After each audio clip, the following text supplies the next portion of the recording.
What's up, YouTube? Greetings to the world. It's show time.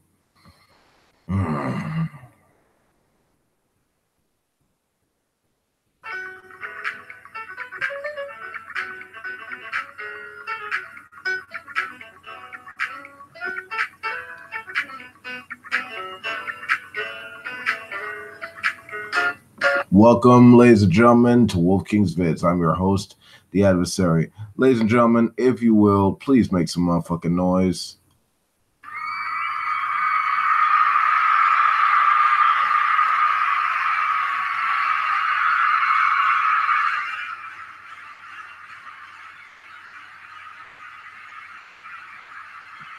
So, this news is coming out of last weekend. Jussie Smollet, the Empire Star, has been arrested as a result of reporting a false hate crime attack. A week or so back, he reported that he was a victim of an orchestrated right-wing attack done by racist individuals who shot at MAGA country and put a noose around his neck. And as a part of an attack, it's now been discovered that this alleged attack was false, was a hoax, and now he has been apprehended by the authorities out in Chicago. And I have a clip here which we're going to screen share right now for you to see. Okay, there we go. We're gonna watch this and I give a little commentary. Let's just enjoy this, shall we? Good morning, Robin. Jussie Smollet is out on bond this morning. For the first time, we're getting a look at a key piece of evidence. This morning, Jussie Smollet digging in, denying he staged a racist and homophobic attack. His TV dad coming to his defense as the show they worked on, Empire, pulls Smollett's character for the last 2 episodes of the season to avoid further disruption on set. Terrence Howard posting on Instagram, "The Jussie I know could never even conceive of something so unconscious and ugly, or judgment is not for any of us to decide. Stay in your lane." Smollet charged with filing a false police report, now the center of a media frenzy, detailing the attack in an interview with ABC News. He said, "This MAGA country punches me right in the face. I punched it back." But police. The main problem with this story was when in the interview he said they shot MAGA country. That was the main issue that was very telling about the story, as well as the fact that he, with the surveillance cameras, they said he said it shows that he goes on one part of it with completely normal, but when he comes back, he has a noose around his neck. So, just so you know, the whole thing was shaky to begin with. Police now saying he made the whole thing up. That Smollet came up with an elaborate scheme that he planned for weeks. First, they say, sending himself a bogus, threatening letter. When that didn't work, Smollett paid $3,500 to stage this attack and drag Chicago's reputation through the mud in the process. But overnight, ABC News obtaining a copy of a $3,500 check appearing to be written by Smollet and made out to one of the 2 brothers who police say helped stage the attack. On the memo line, 5-week nutrition workout plan. Sources close to Smollett said Abel Osendero was training the actor for an upcoming music. Yeah, these were the 2 guys, the 2 Nigerian brothers that were aligned with Smollett in this alleged attack. Make it look like he was actually that his life was being threatened by 2 MAGA wearing Trump supporters, MAGA hat wearing Trump supporters. Video.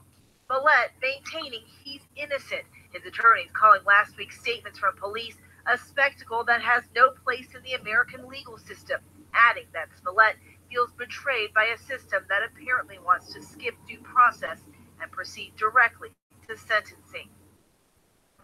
And Smollet is due back in court in March. Robin. All right, Eva, thank you. The superintendent of the Chicago Police Department, Eddie Johnson, joins us now live. Sir, thank you very much for taking the time to be with us here this morning. We know it's been a very emotional, very tense few weeks. And initially, all accounts from police, you were treating Jussie Smollett as the victim.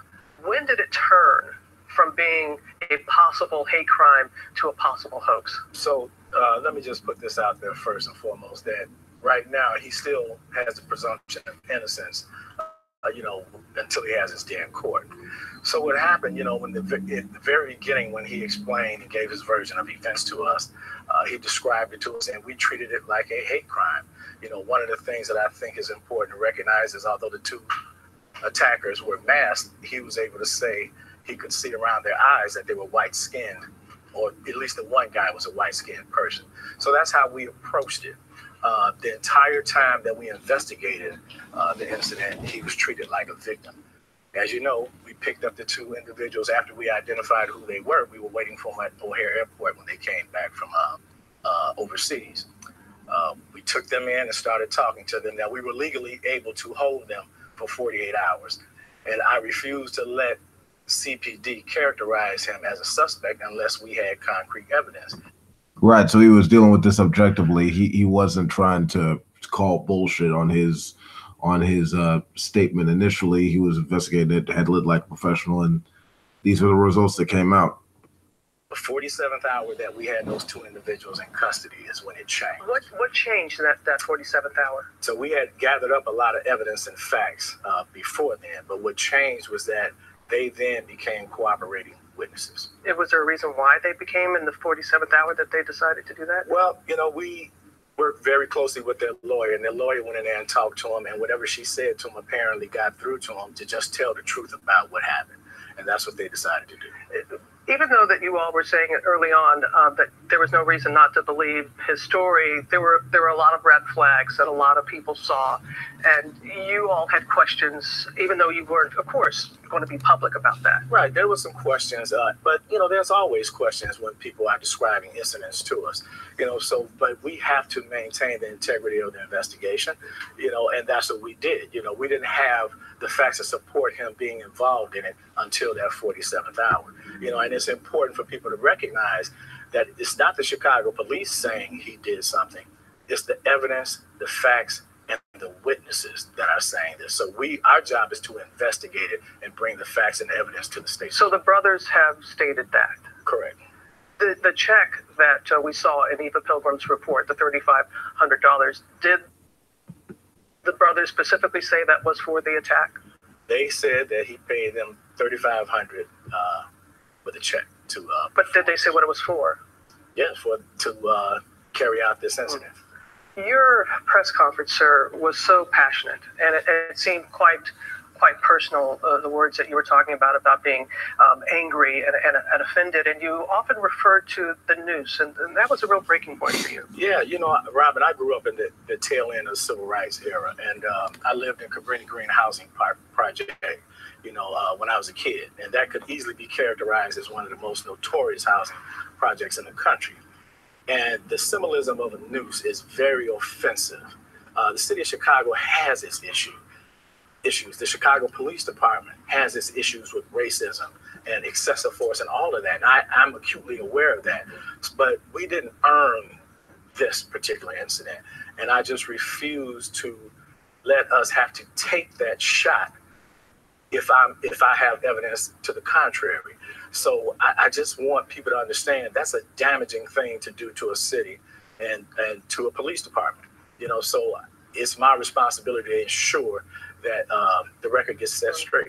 You were up. Yeah. Very powerful stuff. Very, very deep and very true. All true statements. In fact, a lot of people have spoken out against what Small has done, just in response to faking this hate crime incident. For victims of actual hate crimes, what Jussie Smollet has done is actually of a great portrayal, not just to the Black community with the accusations of racism, but also to the LGBT community with this being supposedly a homophobic attack as well. In California, the state where I live, the statistics say that race-driven incidents are the most common form of hate crime in California, with the nation overall, with Black people being the most frequently targeted. The attacks against a person's sexual orientation were the third most nationally, according to the Los Angeles Times, and came in second in the state. In California and several other states, Black people were disproportionately targets of anti-LGBTQ incidences. Now, that being said, like the whole reporting of fake incidences is a very rare thing, and the number of hate crimes are rising at a gradual rate, and that more than 25,000 hate crimes are committed every year, and only a fraction of those are actually reported to to the proper authorities by these victims. But yeah, what Smollett has done here, it has not helped either community, and honestly, I hope he gets his career destroyed by this, because if he was trying to do this to sort of bolster his attention in the spotlight rather than help the civil rights of minorities, I mean, then he's just a disingenuous piece of shit. He's not a victim. He's just someone who just wants to just ride the coattails of actual people who've been harmed, who are suffering, and he doesn't want to help get back to the community he supposedly is trying to represent. I mean, this thing is completely ridiculous, and I hope he seriously does lose all of the spotlight that he has. I hope he does get killed off of Empire. Honestly, I don't think he should die, but I think they should kill his career for this, because there are many people who are suffering because of these incidences of people who are violent and hateful and vitriolic and xenophobic and want to see people that aren't like them disappear. And all he's done is give bigots and biased police officers an excuse to say, well, how do we know this isn't another Jussie Smollett incident? Where it's a hoax. I mean, all he's done is he's made the problem worse. He hasn't actually provided a solution. All he's done is make a spectacle. He's shown that when taking off his script, he's a very shitty actor, and in addition to his own credibility being destroyed to a less degree, that's been carried on to the rest of society, where these individuals are, be it black or gay or lesbian or whatever. But I think the lesson that we need to take from this story is this: if you, it doesn't matter who you identify as, like be it in terms of race, sexual orientation, religion, nationality, culture, whatever. If you want to have your, like, any aspect of your identity respected and protected and maintained, you have to stand on some kind of foundation to where you stand for some kind of verifiable truth, some kind of I don't know, some kind of credibility, some kind of honesty. If you want to be a role model for your community, for your society or for your country or whatever.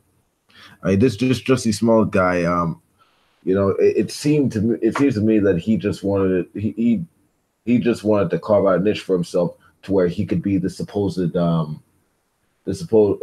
social activist and leader for these people on false pretenses, rather than some kind of some kind of truth that no one could disagree with. And if that's the case, I hope he does spend time in jail. I hope his connections don't help him. I hope that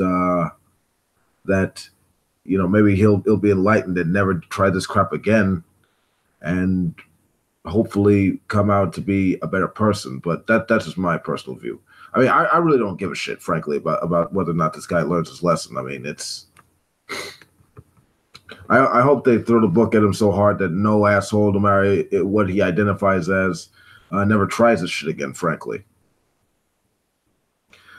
but that being said, this doesn't help anyone. This didn't help Chicago. This didn't help any LGBT people or any black people, African Americans, or anyone. All it did was sort of remind us of the axiom: it is wrong always, anywhere, and all the time to believe things on insufficient evidence. And if we're going to look at a case, we have to look at it objectively, not from some kind of emotional kind of standpoint. But that's all I gotta say. That's my 2 cents on it. I think this guy is this Jussie Smollet guy is a piece of shit. And he deserves everything that's coming to him for faking this and basically making the victims of these these attacks less likely to be believed and protected. And that's pretty much all I gotta say. I hope he does get fired off of Empire for this. But that being said, that's my video. That's all I gotta say. This has been Wolf King. Peace out. If you like this video, you know what to do. Stop by, dare to know, and hail Satan. Good night.